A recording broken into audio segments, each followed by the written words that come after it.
Hi hello welcome to our channel. ఈరోజు మన video వచ్చేసి కరివేపాకు రైస్ అండి. రోజు రొటీన్గా కాకుండా ఇలా కొత్తగా ట్రై చేయండి. చాలా రుచిగా అలాగే టేస్ట్ కూడా అదిరిపోతుంది. హెల్త్కి కూడా చాలా మంచిదండి. కరివేపాకు చాలా ఈజీగా చేసుకోవచ్చు. లంచ్ బాక్స్లోకి మీ పిల్లలకి అప్పుడప్పుడు ఏదన్నా రుచిగా తినాలన్నప్పుడు ఇలా ట్రై చేయండి ఒక్కసారి. మన ఛానల్ ఫస్ట్ టైం చూస్తున్నట్లయితే సబ్స్క్రైబ్ చేసుకొని లైక్ షేర్ కామెంట్ చేయడం మర్చిపోతున్నారు. తప్పకుండా చేయండి. ఎలా తయారు చేసుకోవాలో ఇప్పుడు చూద్దాం. ముందుగా స్టవ్ వెలిగించుకొని కడాయి పెట్టుకొని అందులో 2 స్పూన్ల ఆయిల్ వేసుకోవాలి.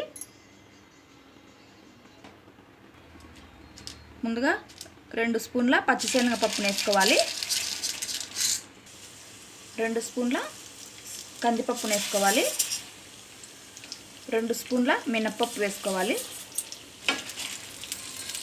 1/2 టీ స్పూన్ మిరియాలు వేసుకోవాలి. 1/2 టీ స్పూన్ జీలకర్ర, 1 స్పూను ధనియాలు. వీటన్నిటిని మంటను లో ఫ్లేమ్లో పెట్టుకొని వేయించుకోవాలి. ఇవి కొద్దిగా వేగిన తర్వాత కొద్దిగా చింతపండును వేసుకోవాలి. ఇప్పుడు కారానికి సరిపడా ఎండుమిర్చిని వేసుకోవాలి. ఒక 5-6 వేసుకోవాలండి. ఒక పిరికెడు పచ్చి కరివేపాకు నీట్గా కడుక్కొని తేమ లేకోకుండా ఆరబెట్టుకున్న కరివేపాకును ఒక పిరికెడు వరకు వేసుకోవాలి. లో ఫ్లేమ్లో పెట్టుకొని వేయించుకోవాలి. ఇవన్నీ వేగాయండి. ఇప్పుడు స్టవ్ ఆపేసుకొని వీటిని చల్లారనివ్వాలి. ఇవి పూర్తిగా చల్లారిపోయాయండి. ఇప్పుడు ఒక మిక్సీ జార్ తీసుకొని బరకగా గ్రైండ్ చేసుకోవాలి.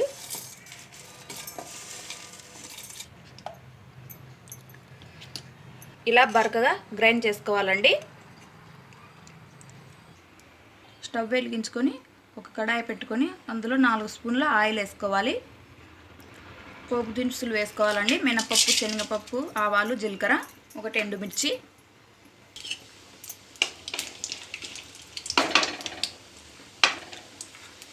ఇప్పుడు ఒక 20 వరకు వేరుశెనగ గుళ్ళను వేసుకోవాలండి. ఒక 5 వెల్లుల్లి రెబ్బల్ని ఇలా చితగ్గొట్టి వేసుకోవాలి.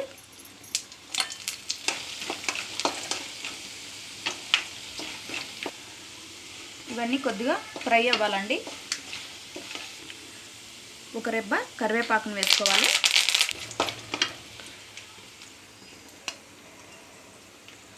ఇలా అన్నాన్ని పొడి పొడిగా వండుకోవాలండి. మీరు ఎంత అన్నంతో చేసుకోవాలనుకుంటున్నారో అంత అన్నాన్ని ఇలా పోపు వేగిన తర్వాత వేసుకోవాలండి.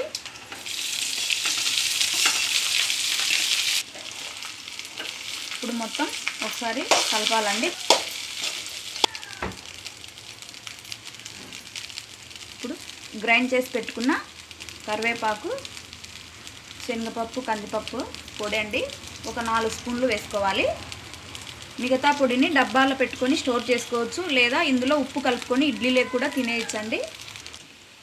ఇప్పుడు రుచికి సరిపడా సాల్ట్ను వేసుకోవాలి. మనం అన్నంలో వేసి వండింటాం కదా, అందుకని తక్కువగానే వేసుకోండి. ఇప్పుడు ఈ పొడిని అన్నాన్ని ఒకసారి బాగా కలుపుకోవాలండి.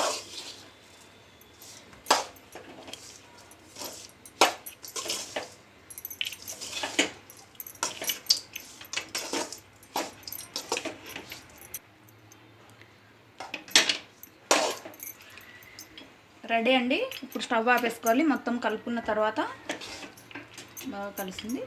ఇప్పుడు స్టవ్ ఆపేసుకొని సర్వ్ చేసుకుందాం. రెడీ అండి కరివేపాకు రైస్.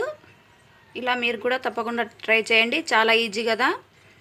అలాగే మన ఛానల్ ఫస్ట్ టైం చూస్తున్నట్లయితే సబ్స్క్రైబ్, లైక్, షేర్, కామెంట్ తప్పకుండా చేస్తుందండి. Thank you for watching.